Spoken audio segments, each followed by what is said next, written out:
Que faire des mômes? Que faire des mômes? Que faire des mômes? Que faire des mômes? Que faire des mômes? Que faire des mômes? Que faire des mômes? Que faire des mômes? Eric Couder. Bonjour à tous, c'est Eric Couder, bienvenue pour ce nouvel épisode de votre podcast Que faire des mômes, en compagnie du professeur Alain Deloche.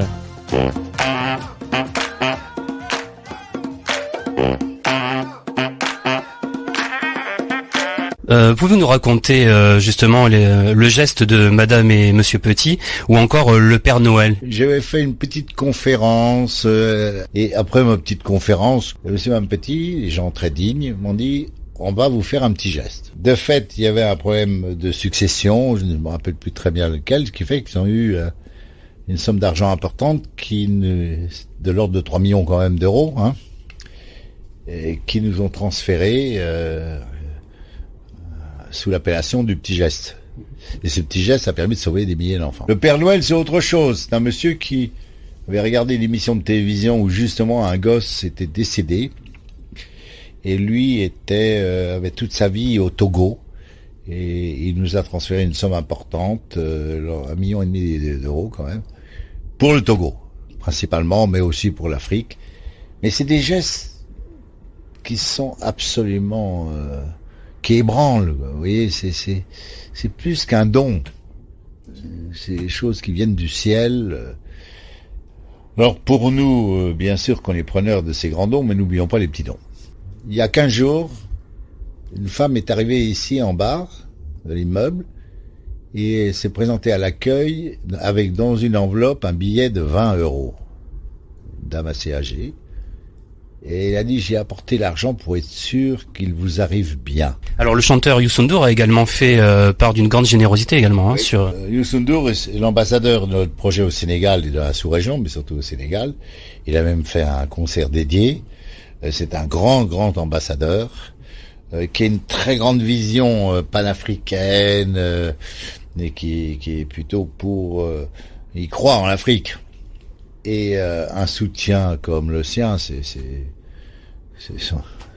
magnifique, quoi. Et il est efficace.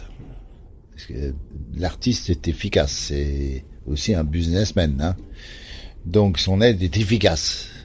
Et donc il nous a donné des sommes importantes pour les enfants du Sénégal qu'on est en train d'opérer dans le centre dédié.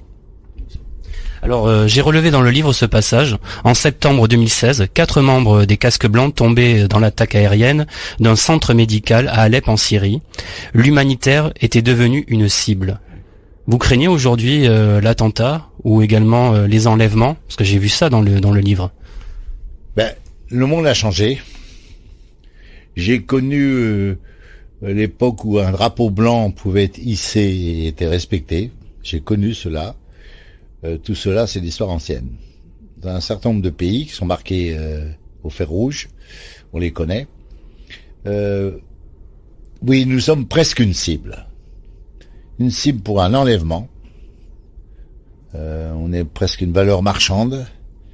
On est revendu, etc. On le sait, ça. Le deuxième risque, c'est l'assassinat. C'est-à-dire que maintenant, l'hôpital est touché. Il y a même des personnes qui entrent à l'intérieur de l'hôpital pour mitrailler. Enfin, on voit tout, quoi. Tout est possible. Alors le sommet, bien sûr, c'est en Syrie, mais les choses arrivent aussi en Afghanistan. Alors, que faire? On pourrait dire, on n'y va plus. C'est pas la solution, puisqu'on est très très demandé. Donc, on essaye de travailler avec les locaux le plus possible. On essaye d'être prudent. On essaye de pas être trop visible, de pas s'afficher avec... peut-être mieux prendre un vieux taxi qu'une voiture 4x4 rutilante. Donc c'est des conduites et puis surtout, il faut être renseigné. Ça, tout le monde nous le dit, mais c'est vrai. La prudence passe par le renseignement. C'est le renseignement, c'est-à-dire on vous avertit sans que là, faut bien écouter ce qu'on vous dit. C'est un passage qui est très intéressant dans le livre, ça. Tout ce passage où vous racontez, même que vous sortez avec un gilet pare-balles, un casque. J'ai fait à Sarajevo, en ex-Yougoslavie, des visites avec le gilet pare-balles et il fallait éviter d'être devant la fenêtre à cause des snipers. Ouais, c'est pas banal de faire une visite à l'hôpital avec son gilet pare-balles. Et c'est à partir des années 90 que le monde a basculé. Les choses se sont accentuées maintenant. Donc, il faut secourir sans périr. Professeur Alain Deloche, les dernières questions. Quelles sont aujourd'hui les ambitions ou les rêves de la chaîne de l'espoir? Est-ce qu'il y a encore des rêves à accomplir? Le principal rêve, c'est de ne plus exister. Mais ceci étant dit, c'est pas demain.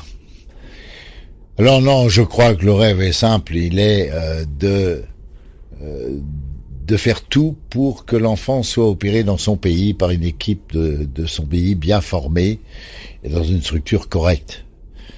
Et nous, on n'arrive que presque, comme j'aime beaucoup le football, d'être l'entraîneur. C'est pas nous qui jouons. Et l'entraîneur, et le but, c'est de sauver la vie d'un enfant. Hein. Nos buts à nous, c'est simple. Les choses frémissent. Je pense qu'on voit qu'on avance et c'est mettre la barre très haut, hein. Mettre la barre très haut. Mais il y a une jeunesse. Voilà, et les enfants qui ont 10 ans maintenant, dans beaucoup de pays, il faut qu'ils puissent avoir les soins corrects au nom des droits de l'enfant. Au nom des droits de l'enfant. Pour qu'ils puissent jouer au football, qui est quand même pour nous un signe de guérison. Et c'est partout dans le monde. Je vous remercie, professeur Alain Deloche. Merci beaucoup. Voilà, merci. Et bien voilà, Que faire des mômes pour aujourd'hui, c'est terminé. À bientôt pour un nouvel épisode. Bye bye.